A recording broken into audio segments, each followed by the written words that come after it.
Hello, hello, hello. Happy International Women's Day, everyone.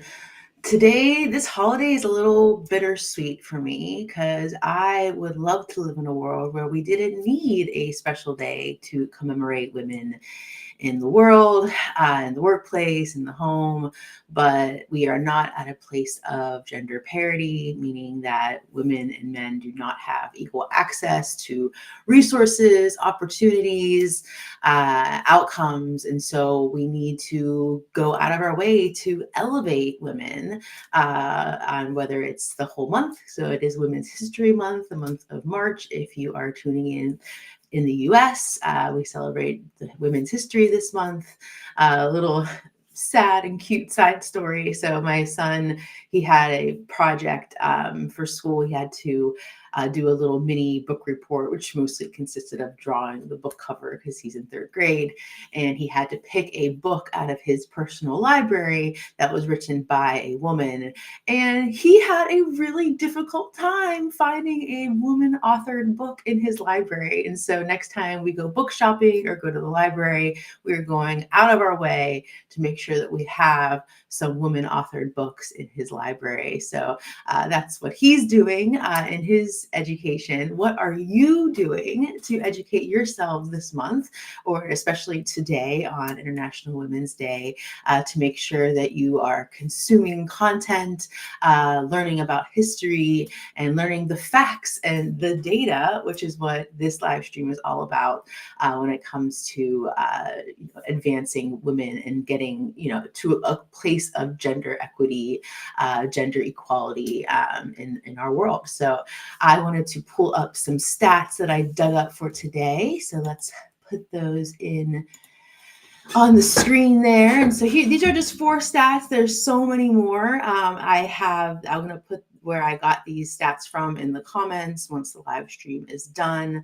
A really great resource is the annual Women in the Workplace report that goes out. It's a collaboration with McKinsey and Lean In, and that's where I got some of these data. But the first data point is 10%. So 10% of all Fortune 500 companies are led by women CEOs. So the good news is this is a record high. This is the highest this number has ever been. Whenever I started doing women in leadership research back in 2016, this number was closer to 6 to 7%. So we have been making progress. What is that, a 50% increase over the last 7 years, but not anywhere near what actual equality would be, actual parity would be 50-50, right? Women at the front line, so at the workforce is close to 50%. I think it's around 48% of women across the workforce. But as you go up that leadership hierarchy, less and less women until we get to that CEO level. We have 10% in Fortune 500 companies. I have the absolute honor and privilege of being a CEO, right? But I had to start my own company to be that CEO. I am impatient. I was not willing to sit around and wait the necessary time that it was going to take for me to make my way up through the corporate ladder. I wanted to make change. I wanted to do it now. I wanted to have that power, have that autonomy, have that authority to really lead a team, lead an organization. It shouldn't have to take leaving corporate America to start your own company to become CEO. What this looks like having lots of intentionality with who gets selected for high potential programming. It's a lot of intentionality for who is being put into succession planning, right? Who is being developed to be the future leaders of an organization. One of my favorite activities I do whenever we do inclusive leadership training with executives is I put their leadership page on their website right up on the screen. I take a screenshot, put it on the screen, and I say, what do you see when you see the makeup of this group, right? And usually it's predominantly older white male. And I say, it is not your responsibility to hand over your title, hand over your role right now to someone who is maybe younger, maybe with a different skin color, a different race, a different background, a different gender. It is, though, your responsibility to make sure that 10, 15, 20 years from now, that this leadership team is representative of the population in which you serve, is representative of your broader workforce, is representative of the industry that you operate in, right? And so 10%, great that we're making progress, not great that it's not enough. How can we get closer to 50? And I say 50, I'm not saying 100%, right? I think this is something that gets lost in translation. Yes, I am pro women. I am a feminist. I'm super excited about today, International Women's Day. I'm glad that we have Women's History Month.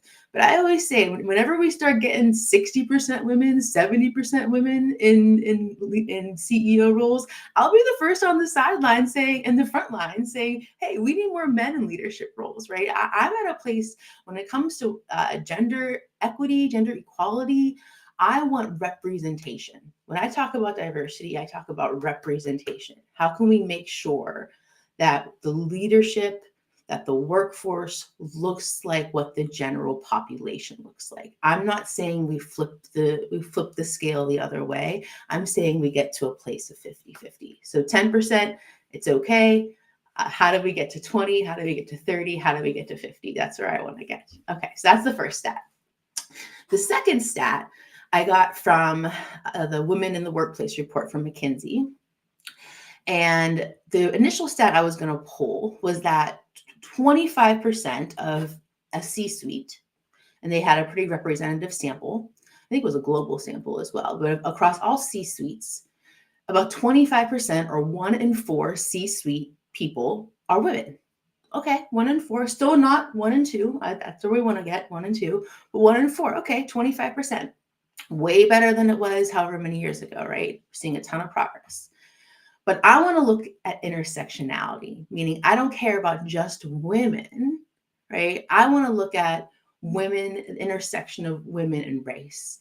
And when we look at that, that 25% shoots down to 6%, meaning there are only 6 of all people in the C-suite, only 6% are women of color. 6%. When you take white women out of the equation, it goes from 25 to 6. That is unacceptable, right?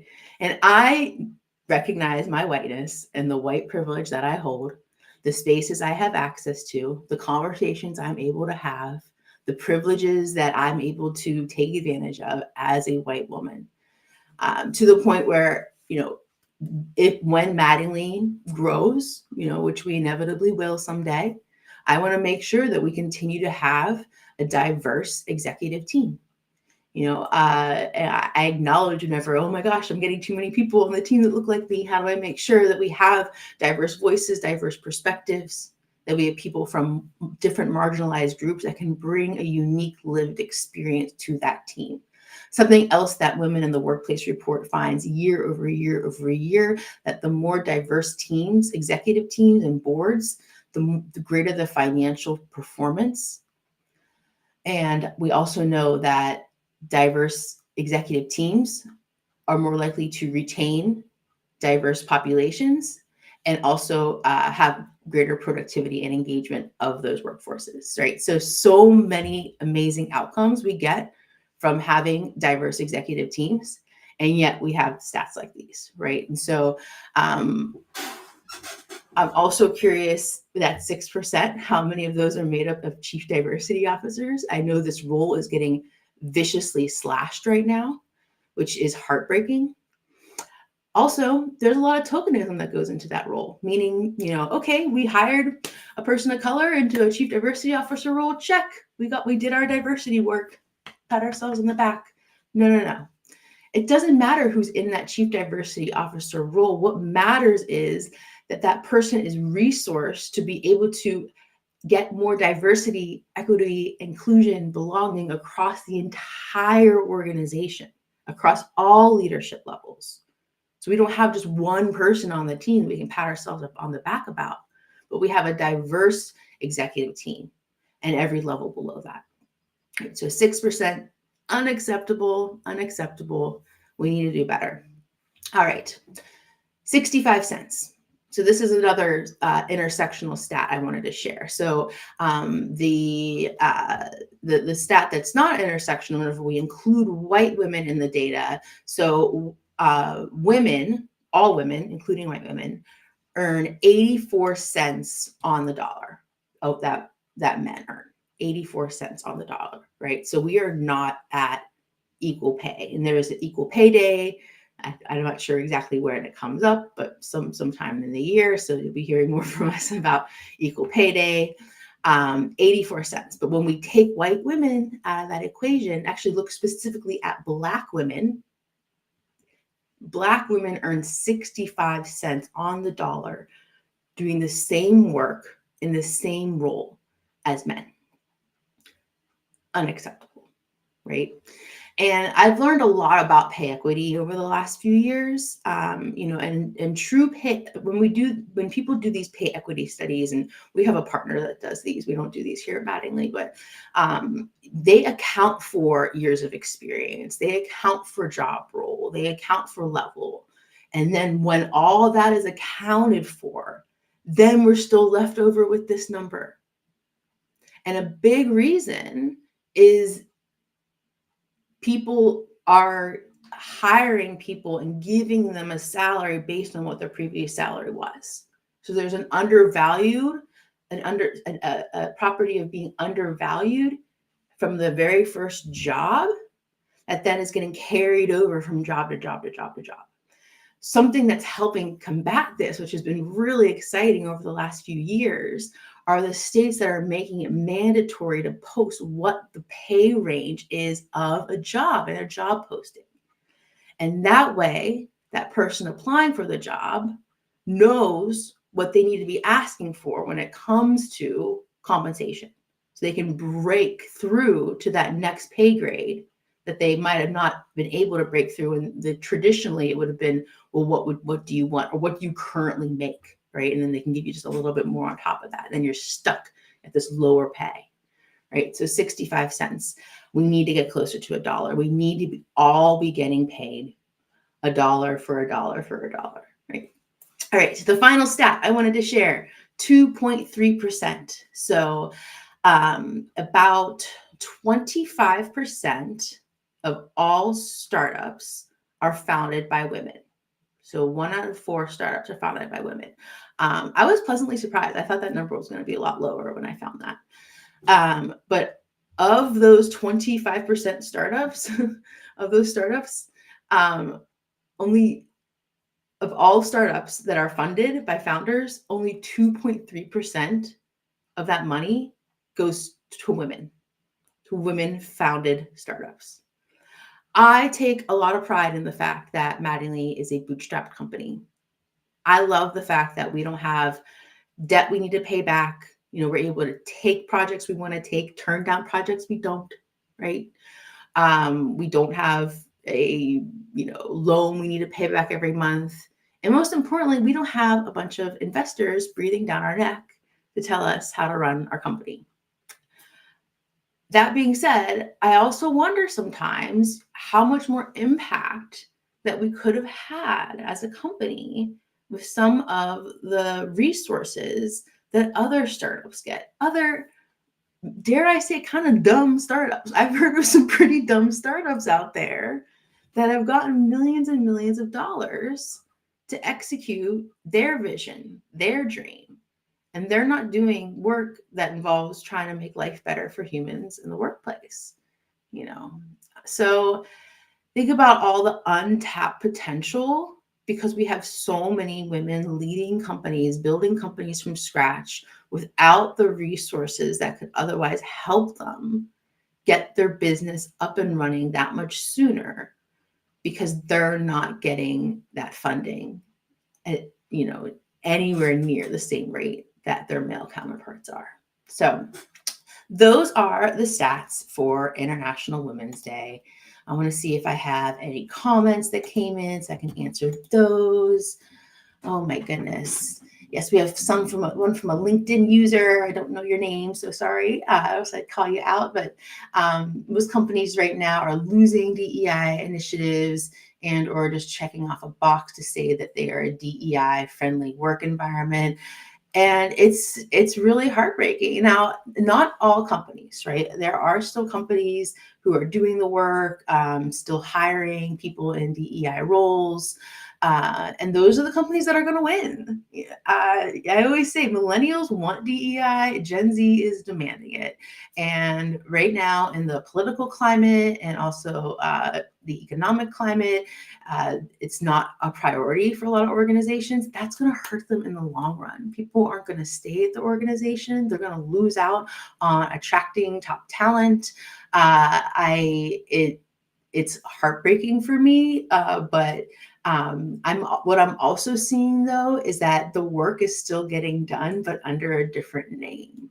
So instead of DEI, I'm seeing employee experience. I'm seeing people and culture, right? I'm also seeing people who were formerly in DEI roles stepping into HRBP type roles where they get to be feet on the ground, boots on the ground, and then they're actually doing the DEI work that they were unable to do when they were in a more formal DEI position. So that's kind of exciting to me, even though the work isn't being done as overtly as it was done the last few years. If it's still being done covertly, I'm happy with that.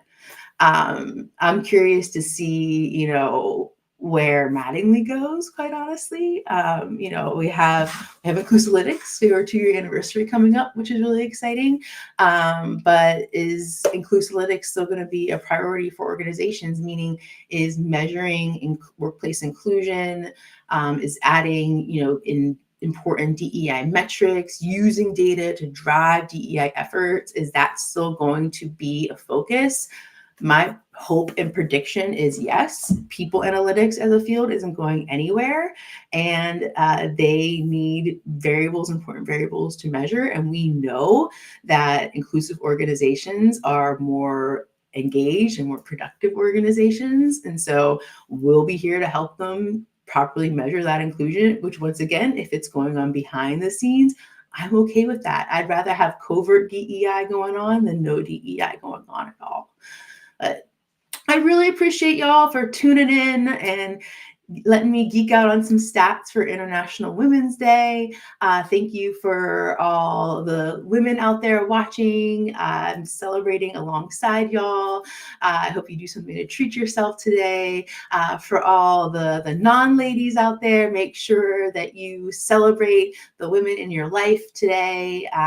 Do something special for them. If even just a text saying how much you appreciate them and celebrate what they are, who they are, and what they do.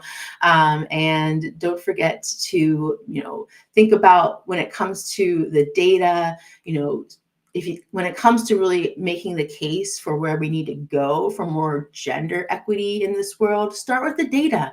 The numbers don't lie. I'm going to drop the resources to the stats that I shared in the comments. I'll put those up on the screen one more time so you can see those. So here are those stats. Are they going to come up? There they are. Here are those stats one more time. Thank you again for tuning in, and happy International